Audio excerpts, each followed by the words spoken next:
नमस्कार शेतकरी मित्रांनो, खरीप हंगामासाठी खताचे नियोजन सुरू असतानाच एक मोठी आणि धक्कादायक बातमी समोर आली आहे। जागतिक बाजारपेठेतील घडामोडीमुळे आपल्या खतांच्या किमतीत मोठी वाढ झाली आहे। ही दरवाढ नेमकी का झाली, कोणत्या खतासाठी आता आपल्याला जास्तीचे पैसे मोजावे लागतील आणि सर्वात महत्त्वाचे म्हणजे यावर सरकारने काय मोठा निर्णय घेतला आहे, या सर्व प्रश्नाची उत्तर आज आपण या व्हिडिओमध्ये पाहणार आहोत। हा व्हिडिओ तुमच्या शेतीशी आणि खिशाशी निगडीत आहे, त्यामुळे तुम्ही हा व्हिडिओ शेवटपर्यंत नक्की बघा, दिलेली माहिती व्यवस्थित समजून घ्या। शेतकरी मित्रांनो, सर्वात महत्त्वाचा प्रश्न म्हणजे ही खत दरवाढ नेमकी का झाली आहे।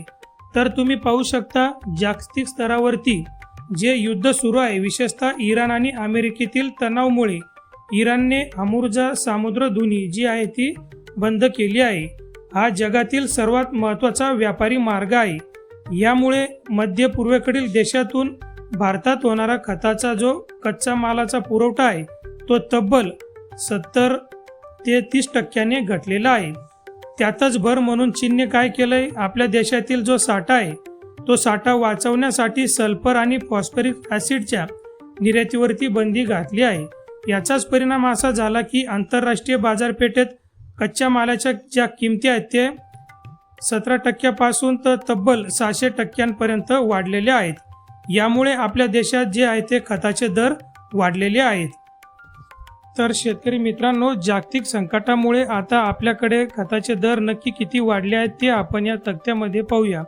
नंबर 1 आहे DP, जो आधी आपल्याला 1400 रुपयापर्यंत मिळत होता, त्याचे दर आता 1750 रुपयापर्यंत गेले आहेत। नंबर 2 आहे 10-26-26, या खताची जी बॅग आहे ती आता आपल्याला 2250 रुपयामध्ये पडणार आहे, जी आधी 1800 रुपयापर्यंत मिळत होती। नंबर 3 आहे 20-20-0013, यामध्ये सुद्धा मोठी वाढ होऊन नवीन दर जो आहे तो 1800 रुपयापर्यंत पोहोचलेला आहे। नंबर 4 आहे 24-24-00, या खतासाठी आता आपल्याला 2200 रुपये मोजावे लागणार आहेत। आणि नंबर 5 आहे 19-19-19, या विद्रोह खताचा दर सुद्धा आता 2300 रुपयापर्यंत गेलेला आहे। मित्रांनो, ही जी दरवाढ आहे ही दरवाढ सरासरी 25% झालेली आहे। हे दर ब्रँड आणि तुमच्या भागातील जे स्थानिक वितरक आहेत त्यांच्या थोडेफार कमी जास्त होऊ शकतात। कृपया याची सर्व शेतकरी बांधवांनी नोंद घ्यायची आहे। तर शेतकरी मित्रांनो, ही झाली दराबाबतची माहिती, पण या दरवाढीसोबत काही अतिशय महत्त्वाचे आणि दिलासादायक सरकारी निर्णय सुद्धा समोर आले आहेत, ते आपण पाहूया। नंबर 1 आहे खत सबसिडी NBS। शेतकरी बांधवांनो, ही दरवाढ आंतरराष्ट्रीय कारणामुळे असली तरी केंद्र सरकारने न्यूट्रीड बेस सबसिडी वाढवण्याचे संकेत देत आहे। यामुळे वाढीव किमतीचा जास्तीत जास्त बोजा सरकार उचलणार आहे, जेणेकरून प्रत्यक्षात बाजारात आपल्याला खते जे आहेत ते स्वस्त दरामध्ये मिळू शकतात।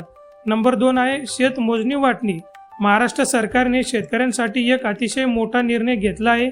आता रक्ताच्या नात्यातील शेत जमीन वाटणीवरती कोणतीही नोंदणी शुल्क लागणार नाही। यामुळे शेतकरी कुटुंबाचा जो मोठा खर्च नोंदणीसाठी व्हायचा तो आता पूर्णपणे वाचणार आहे। नंबर 3 आहे धनधान्य योजना। आपल्या राज्यातील निवडक 9 जिल्ह्यामध्ये प्रधानमंत्री धनधान्य योजना ही अतिशय प्रभावीपणे राबवली जाणार आहे, ज्याचा फायदा तिथल्या स्थानिक शेतकऱ्यांना होणार आहे। असे काही दिलासादायक निर्णय सुद्धा केंद्र आणि राज्य सरकारच्या माध्यमातून घेण्यात आलेले आहेत।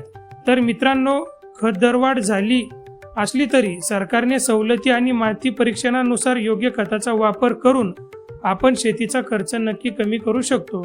तुम्हाला ही माहिती कशी वाटली कमेंटमध्ये नक्की कळवा। जर माहिती उपयुक्त वाटली तर हा व्हिडिओ लाईक करा आणि आपल्या सर्व शेतकरी बांधवांना हा व्हिडिओ शेअर करायला विसरू नका।